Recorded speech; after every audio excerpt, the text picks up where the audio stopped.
The galaxy had forgotten about humans. 3,000 years was a long time. Empires rose and fell, stars were born and died, species evolved and went extinct. But the memory of the small blue planet called Earth had faded like morning mist under a harsh sun. The Zorvathi Collective, the ancient empire that had reduced Earth to ashes, celebrated their victory every 100 years. They called it the Day of Cleansing. They told their children stories of how they had saved the galaxy from the dangerous species called humans. They built monuments to their own glory. They wrote history books that painted humans as monsters who deserved to die. But they made one terrible mistake. They assumed all humans were dead. Deep in the outer reaches of the galaxy, far beyond the light of any known star, something stirred. A massive structure floated in the eternal darkness between galaxies. It was called the Ark. It was humanity's last hope, their final desperate attempt at survival. When the Zorvathi had attacked Earth 3,000 years ago, a small group of humans had escaped. They were scientists, soldiers, farmers, teachers, and children. Only 50,000 of them. They had fled in ships built in secret, ships that could travel faster than anything the galaxy had ever seen.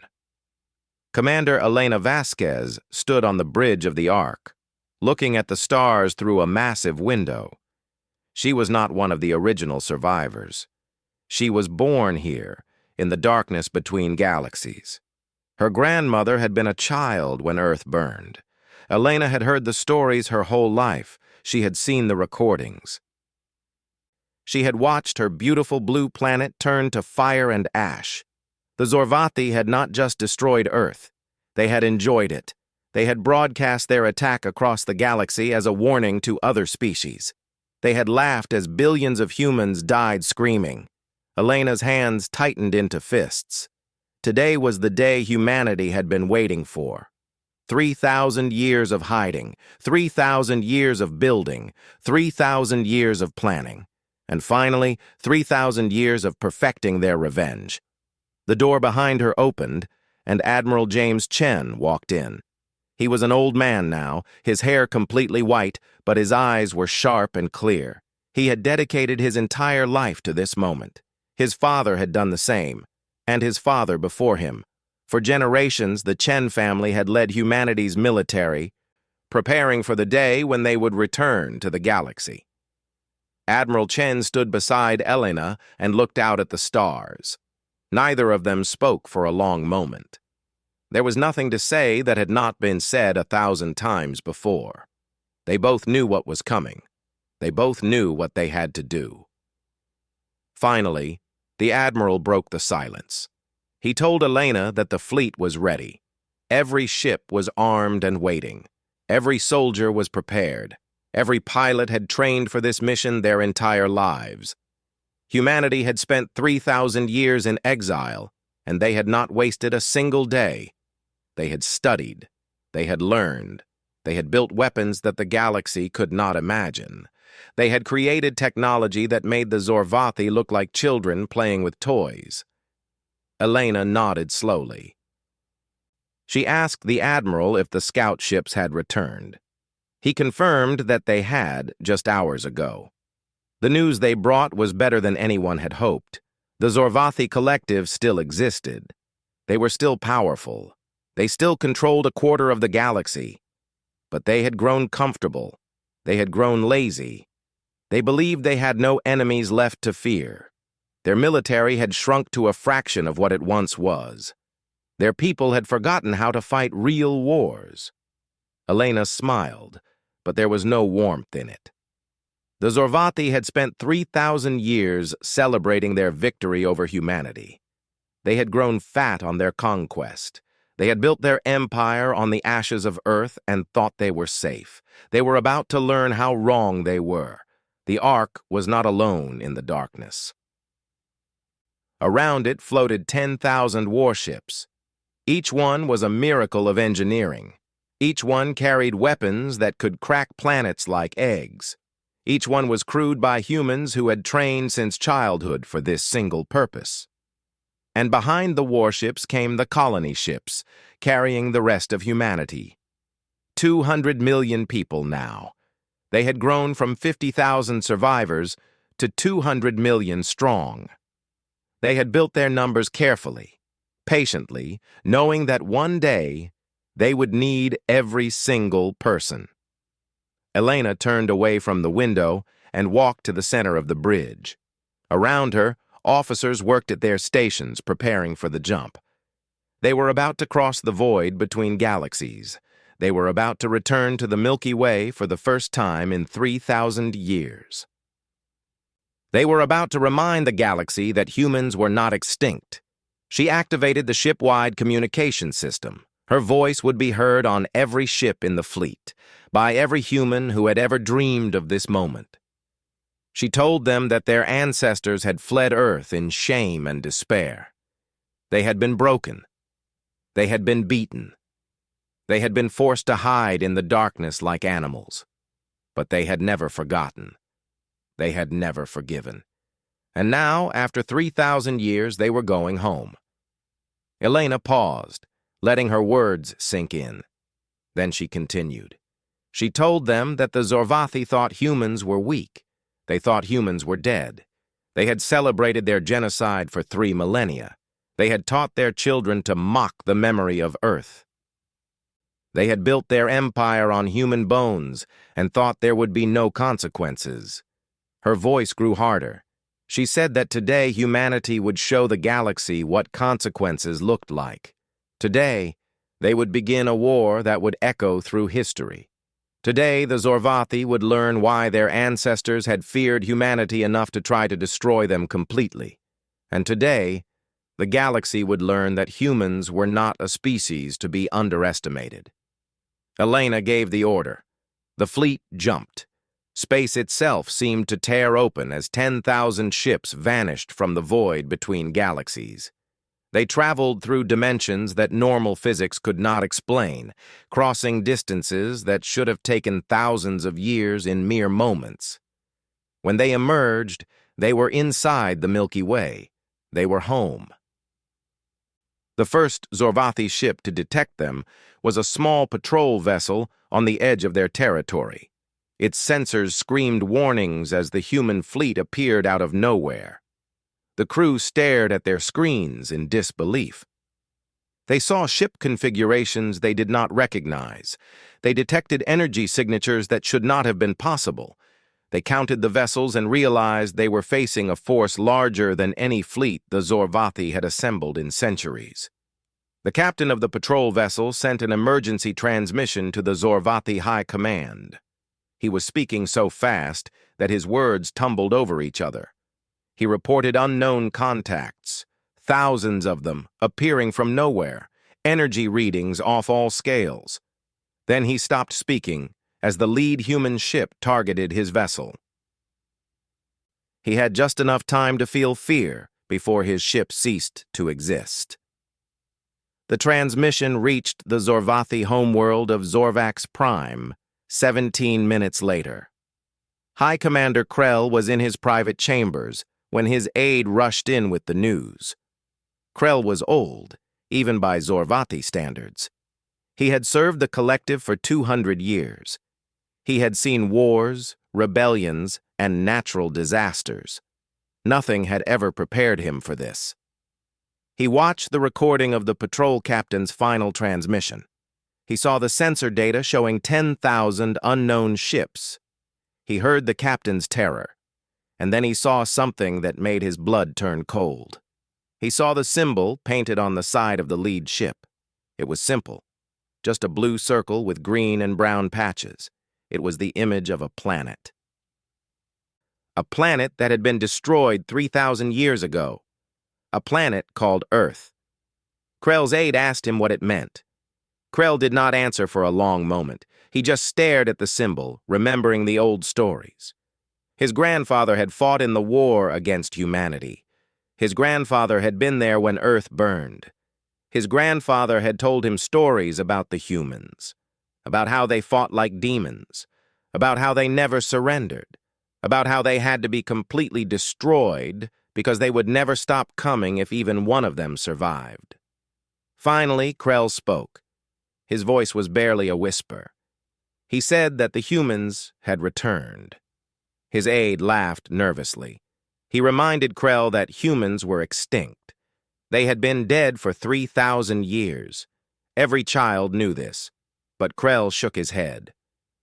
He said that everyone had been wrong. The humans were back, and they were coming for revenge. On the bridge of the Ark, Elena watched the Zorvathi patrol ship explode. It was the first Zorvathi death of the war. It would not be the last. She turned to Admiral Chen and asked for the status of the fleet. He reported that all ships had arrived safely. No casualties, no damage. They had achieved complete surprise. The enemy did not know they existed until 17 minutes ago. Now, the whole galaxy would know. Elena nodded. She ordered the fleet to begin Phase 1 of the operation. The plan was simple but devastating. They would not attack Zorvax Prime directly. Not yet. First, they would cut off the homeworld from the rest of the Empire. They would destroy communication relays. They would blockade trade routes. They would cripple supply chains. They would show the Zorvathi exactly how helpless they were. The human fleet spread out like a swarm of angry wasps. Small squadrons peeled off from the main force, each one heading to a different target. They moved with perfect coordination, executing plans that had been refined over centuries. Every captain knew their role. Every crew member understood the mission. This was the moment they had been born for. Elena stayed on the Ark as her fleet went to work. She watched the tactical displays as human ships engaged Zorvathi defenders across a dozen systems. The battles were not even close. Human weapons sliced through Zorvathi shields like they were not there. Human ships danced around enemy fire with impossible agility. Human tactics confused and overwhelmed opponents who had not faced a real challenge in generations. Within 6 hours, humanity had destroyed 47 Zorvathi military stations, 17 communication relays, and over 300 warships. They had lost nothing. Not a single human ship. Not a single human life. The Zorvathi were fighting with weapons and tactics that were 3,000 years out of date.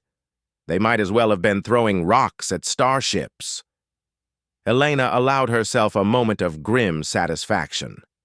This was only the beginning. The Zorvathi had no idea what was coming. They thought this was a raid. They thought this was a terrorist attack.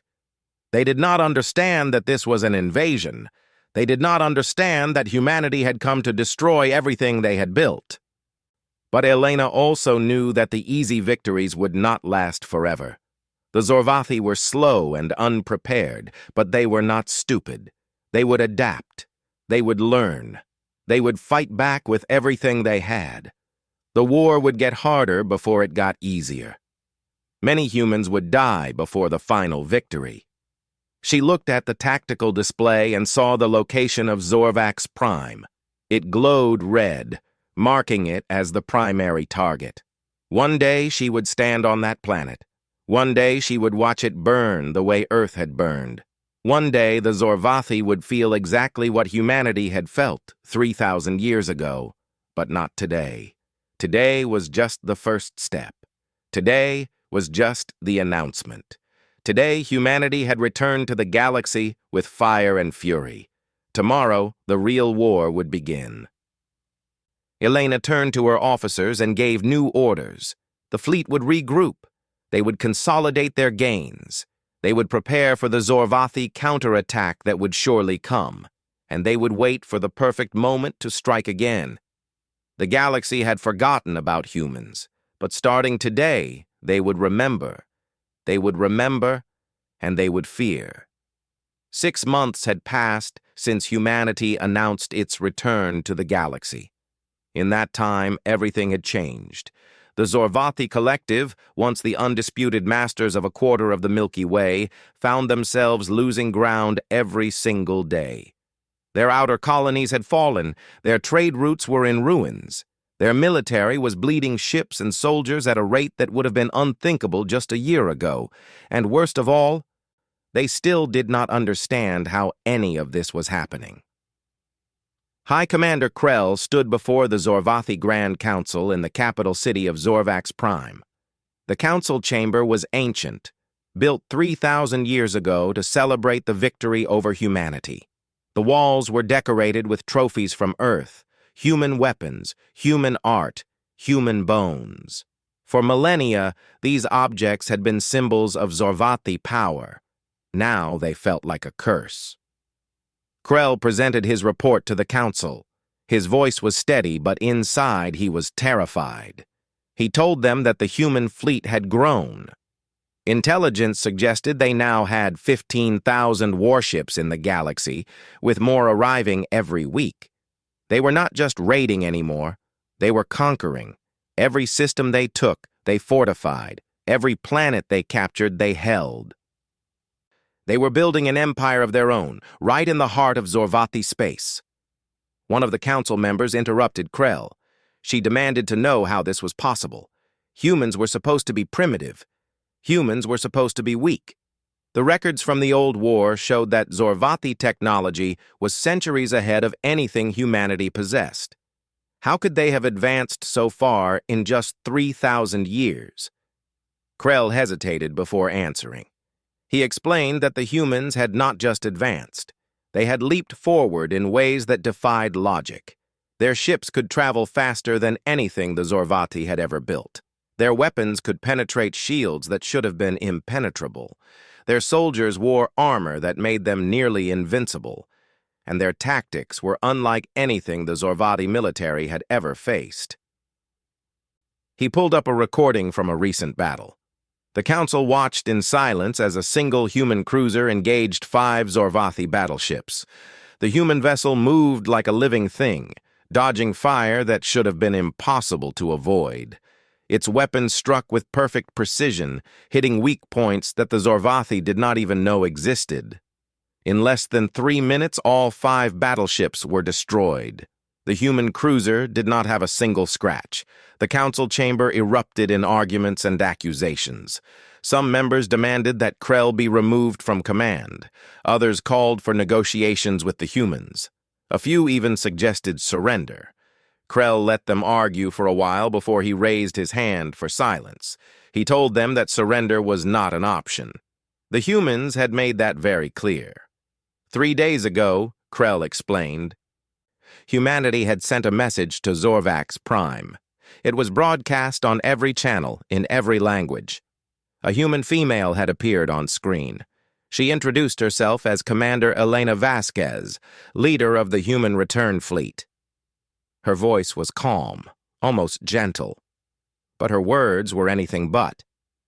Elena had told the Zorvathi that 3,000 years ago, they had murdered 8 billion innocent people. They had destroyed a world that had never threatened them. They had committed genocide for sport and then celebrated their crime for 30 centuries.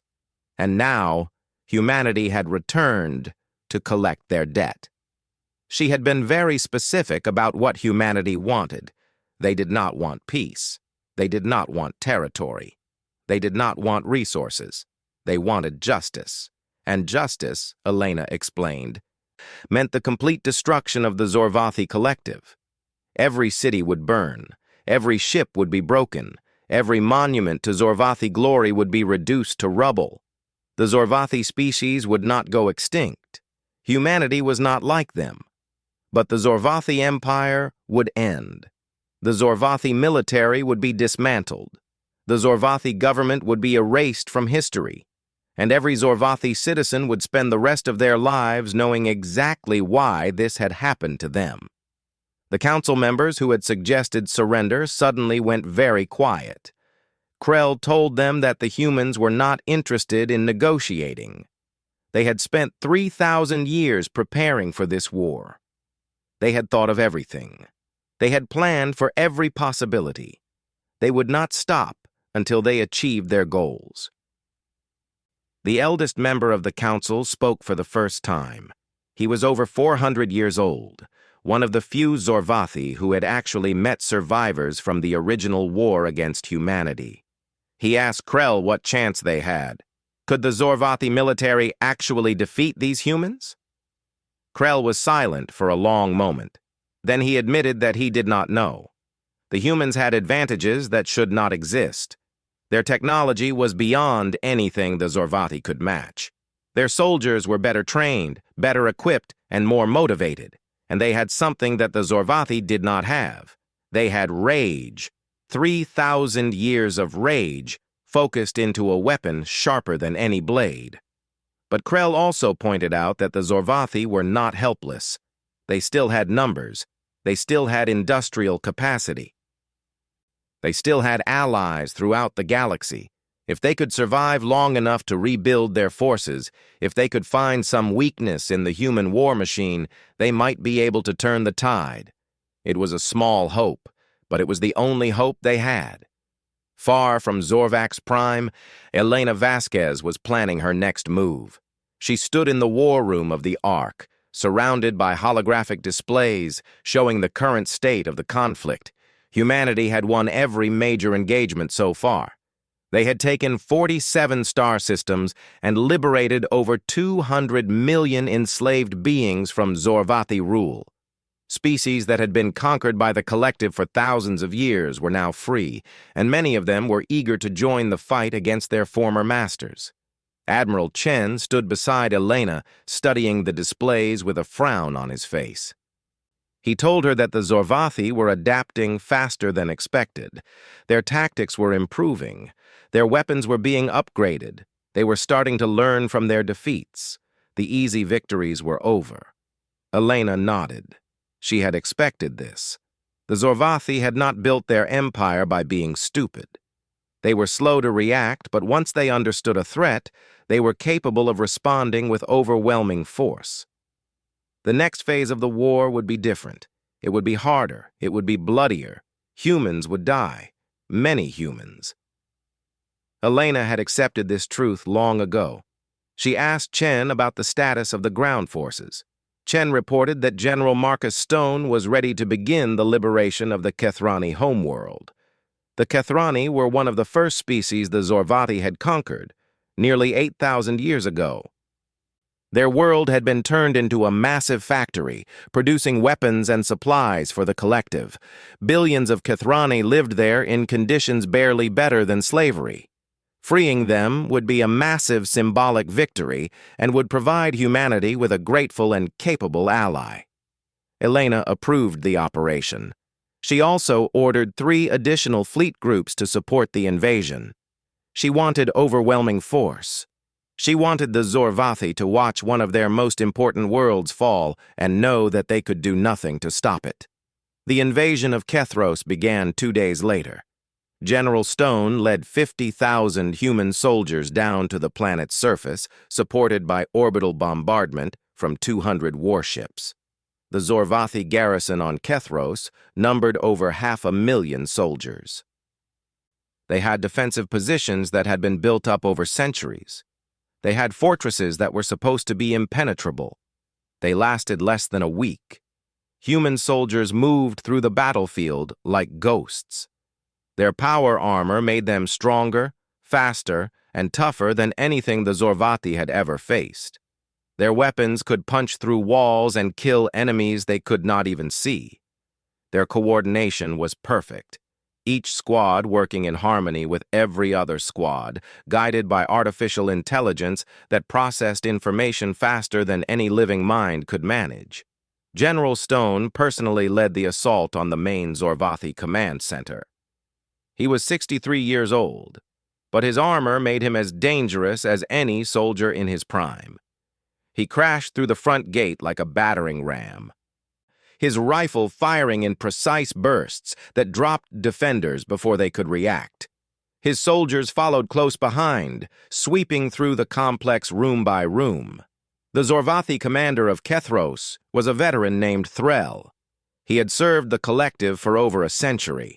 He had put down rebellions on a dozen worlds. He had never lost a battle.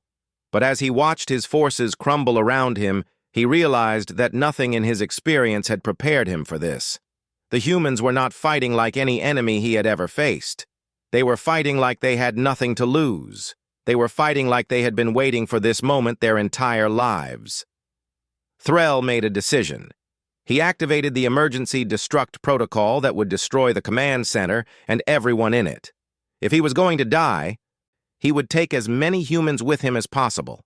His claws moved toward the activation panel. He never reached it. A single shot rang out, and Threll's hand exploded in a spray of blood.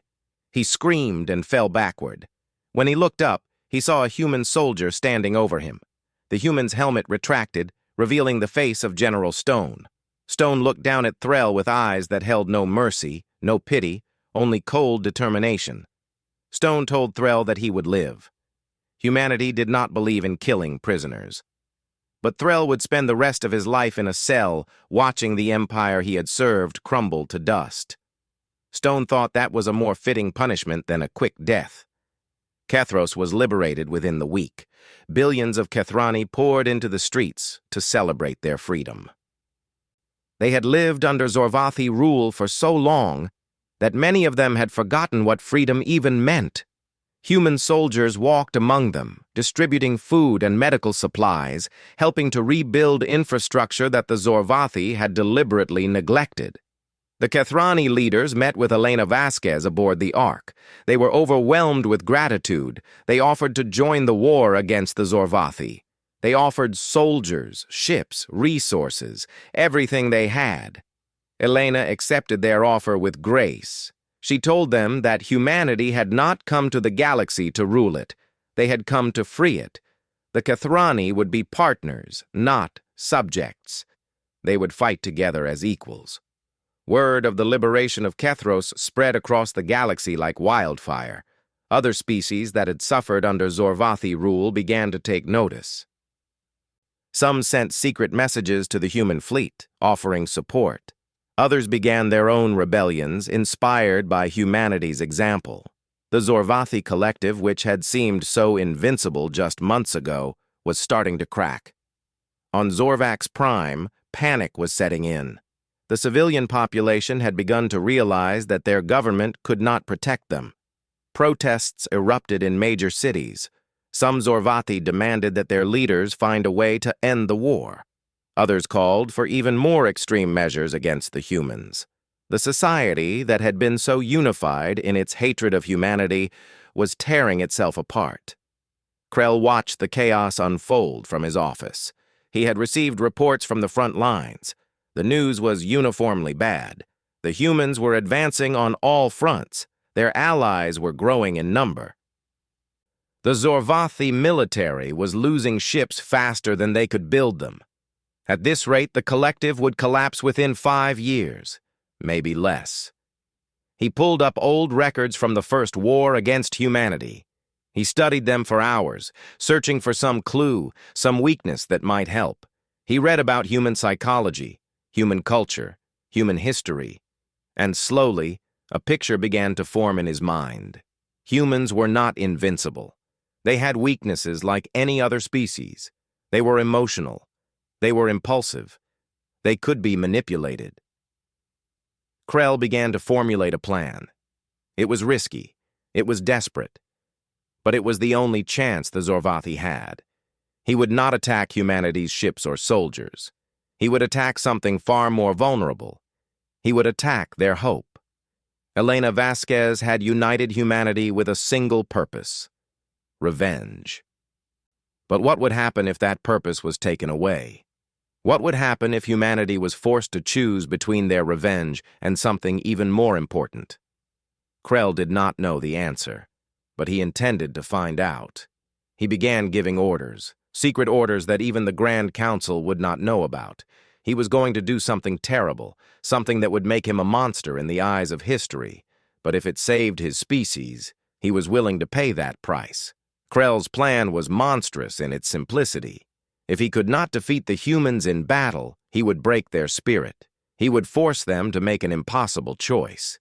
He would show the galaxy that humans were no different from the Zorvathi. He would destroy the moral foundation of their entire war. The target he chose was a human colony ship, not a warship. Not a military installation. a colony ship carrying 30,000 civilians, including 8,000 children. The ship was called the New Dawn. It was traveling through a sector that humanity believed to be secure, bringing colonists to one of the newly liberated worlds. It had minimal defenses. It was never supposed to be in danger. Krell sent his best assassins to intercept the New Dawn. They were Zorvathi Special Forces, the deadliest warriors in the collective. They traveled in stealth ships that even human sensors struggled to detect. Their mission was simple: capture the New Dawn, take the civilians hostage, and then present Elena Vasquez with a choice that would tear her people apart. The attack came without warning. The New Dawn's small escort of 3 frigates was destroyed in seconds. The colony ship's shields were overwhelmed before anyone could react. Zorvathi soldiers stormed through the corridors, rounding up terrified civilians at gunpoint. Within an hour, they controlled the entire vessel. Krell contacted Elena directly. His face appeared on the screens of the Ark, calm and confident. He told Elena that he had 30,000 human civilians, including thousands of children. He told her that they would all die, slowly and painfully, unless she agreed to his terms. He wanted humanity to withdraw from Zorvathi space immediately. He wanted them to return all conquered territories. He wanted them to sign a peace treaty that would guarantee the survival of the collective. Elena's face was stone. She asked Krell if he truly believed that threatening children would save his empire. Krell replied that he believed humans were weak. He believed that their love for each other was a vulnerability that could be exploited. He believed that when faced with the deaths of innocent children, Elena would do anything to save them, even sacrifice her revenge. Elena cut the transmission without responding. She sat alone in her quarters for a long time, staring at nothing. Krell was right about one thing. She could not let 30,000 innocent people die. She could not let 8,000 children be murdered. But she also could not abandon 3,000 years of planning. She could not betray every human who had sacrificed everything for this war. Admiral Chen found her there, lost in thought. He sat down beside her without speaking. After a while, Elena told him what Krell had demanded. Chen's face hardened. He said that they could not negotiate with terrorists. If they gave in to this threat, the Zorvathi would use hostages again and again. They would never stop. The war would be lost before it truly began. Elena agreed with him. But she also knew that she could not simply let those people die. There had to be another way. There had to be something they could do. She was not going to let Krell win this game. She called a meeting of her top commanders. They gathered in the war room, their faces grim. Elena laid out the situation and asked for ideas. General Stone spoke first. He proposed a rescue mission. If they could determine the location of the New Dawn, they could send in special forces to free the hostages. It was risky. Many hostages might die in the attempt, but it was better than surrendering. Another commander pointed out that the Zorvathi were expecting a rescue attempt. They would have prepared for it. They would kill the hostages the moment they detected any human ships approaching. Stone acknowledged this problem, but insisted that there had to be a way. Elena listened to her commanders debate for an hour. Finally, she held up her hand for silence. She had made a decision. She was going to do something that no one expected. She was going to call Krell's bluff. She contacted Krell again. This time, her expression was different. There was no anger in her eyes, only pity. She told Krell that she would not negotiate. She told him that humanity would not be blackmailed. She told him that if he killed those hostages, every Zorvathi in the galaxy would pay the price. Not just the soldiers, not just the leaders. Every single Zorvathi citizen would suffer for what he was about to do. Krell laughed. He said that Elena was bluffing. She would not let 30,000 of her own people die. No leader could make that choice. Elena replied that Krell did not understand humans at all. She said that 3,000 years ago, humanity had watched 8 billion of their people burn. They had survived that horror. They had built themselves back from nothing. 30,000 deaths would be a tragedy, but it would not break them. Nothing would ever break them again. Then Elena said something that made Krell's blood freeze. She told him that she had already sent ships to Zorvax Prime. Not warships, transport ships, empty transport ships. If Krell killed those hostages, those transports would be filled with Zorvathi civilians and sent to the exact same fate. Eye for an eye, life for life. Elena's voice was calm as she explained this. She said that humanity had not wanted to become monsters, but if the Zorvathi forced their hand, they would show the galaxy exactly what human vengeance looked like. Krell stared at her through the screen. He searched her face for any sign of doubt, any hint that she was bluffing. He found nothing. Elena Vasquez was not lying. She was fully prepared to do exactly what she threatened. 3,000 years of hatred had made humanity capable of anything. For the first time since the war began, Krell felt true fear. He had miscalculated badly. He had assumed that humans would be bound by their own morality. He had assumed that their love for each other would make them weak, but he had forgotten the most important lesson from the old war. Humans were not weak. They were merely patient, and when pushed too far, they were capable of cruelty that made the Zorvathi look like children. Krell ended the transmission. He sat alone in his command center, trying to think of a way out, but there was none. If he killed the hostages, he would be signing the death warrant for millions of Zorvathi civilians. If he released the hostages, he would be admitting defeat. Either way, he had lost. While Krell struggled with his impossible choice, Elena put the second part of her plan into motion. She had not actually sent ships to Zorvax Prime. That had been a bluff. But she had sent something else. A small team of the best Special Forces operators humanity had ever produced. They were called the Ghosts. They had trained for decades for missions exactly like this one. The Ghosts traveled in a ship so stealthy that it might as well have been invisible. They approached the new dawn from an angle that the Zorvathi sensors could not cover. They docked with the colony ship without making a sound. And then they began to hunt. There were 200 Zorvathi soldiers on the new dawn. The Ghosts numbered only 12. But those 12 were worth an army. They moved through the ship like shadows, killing Zorvathi soldiers before they even knew they were under attack. Their weapons were silent. Their movements were invisible. They were the living embodiment of 3,000 years of human evolution. The leader of the Ghosts was a woman named Sarah Kim. She was 47 years old and had been training for this kind of mission since she was 5. She had never failed an assignment. She did not intend to start now. Sarah found the main hostage-holding area on Deck 7. 200 civilians were crowded into a cargo bay guarded by 50 Zorvathi soldiers. The soldiers had orders to kill everyone if they detected any rescue attempt. Sarah studied the situation for exactly 30 seconds. Then she moved. What happened next took less than a minute. 50 Zorvathi soldiers died without firing a single shot. Sarah and her team swept through them like a storm, their movements so fast that the eye could barely follow.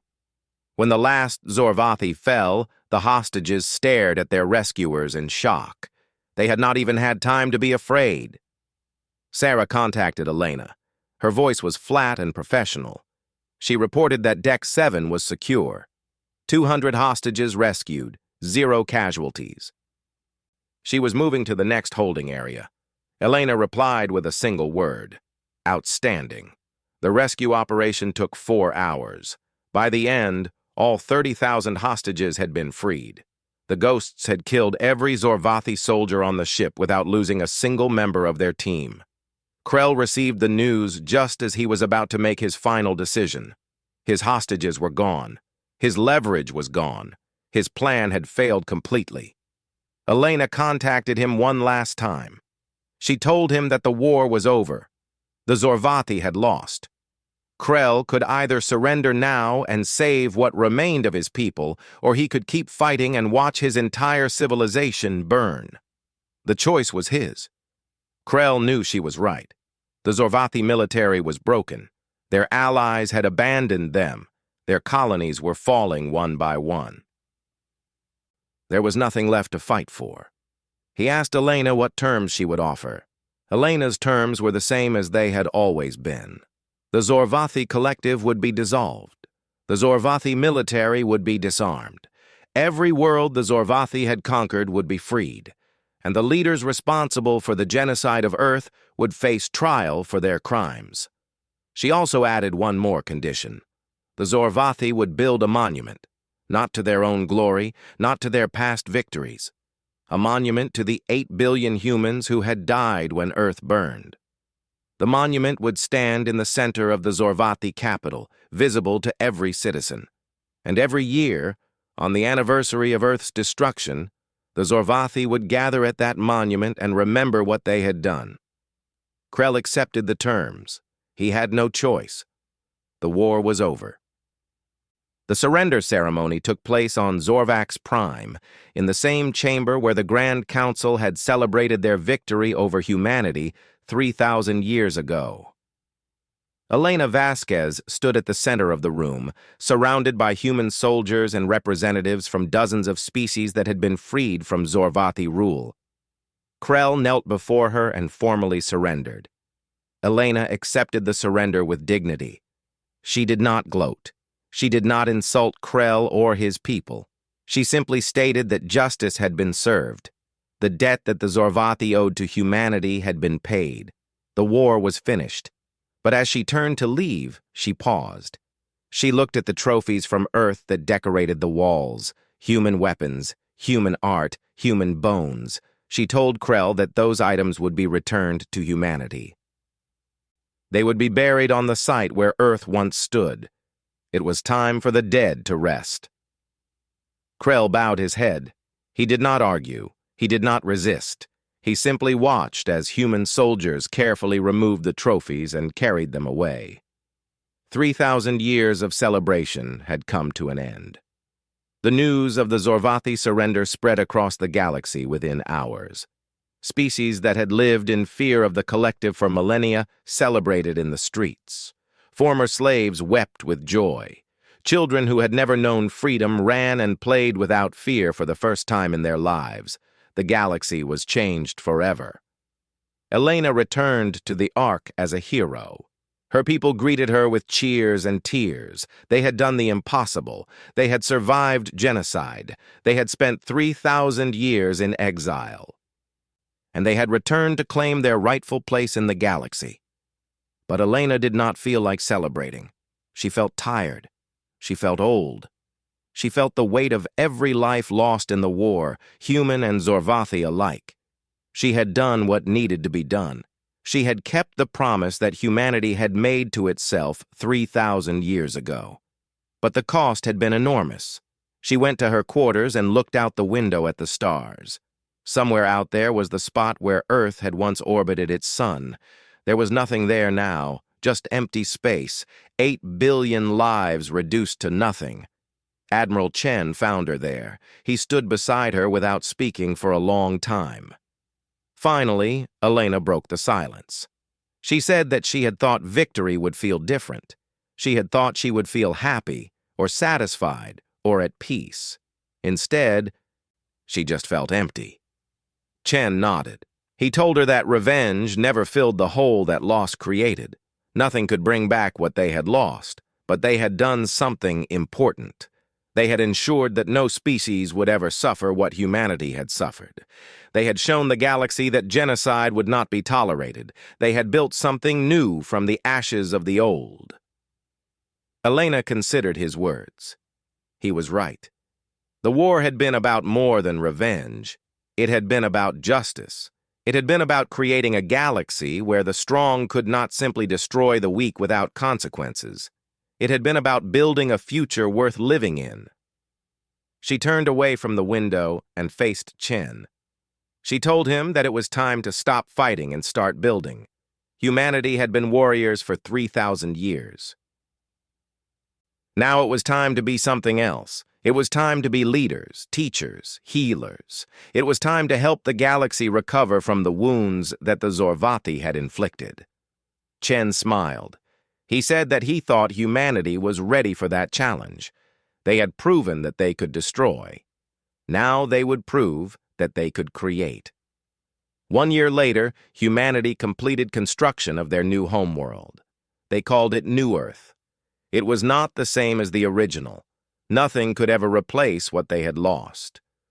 But it was a beginning, a place to grow, a place to remember, a place to hope. The monument to the victims of Earth was completed that same year. It stood in the center of the Zorvati capital, just as Elena had demanded. 8 billion names were carved into its surface, 8 billion souls remembered for all time. And every year, on the anniversary of Earth's destruction, humans and Zorvati gathered together at that monument. They stood side by side, former enemies united in remembrance. They read the names of the dead. They wept for the lost, and they promised each other that such a tragedy would never happen again. Humanity had returned from the darkness. They had claimed their revenge. But more importantly, they had found something they had lost 3,000 years ago. They had found hope. And with that hope, they would build a future that their ancestors could only have dreamed of. The galaxy had learned to fear humanity. Now it would learn to respect them. And perhaps, in time, it would learn to love them. That was the true victory. Not the destruction of an empire, not the conquest of worlds, but the transformation of hatred into something better, something lasting, something that would endure long after the memory of war had faded. Humanity was home, and they were just getting started. The war was about to enter a new and darker phase, and neither side was prepared for what was coming next.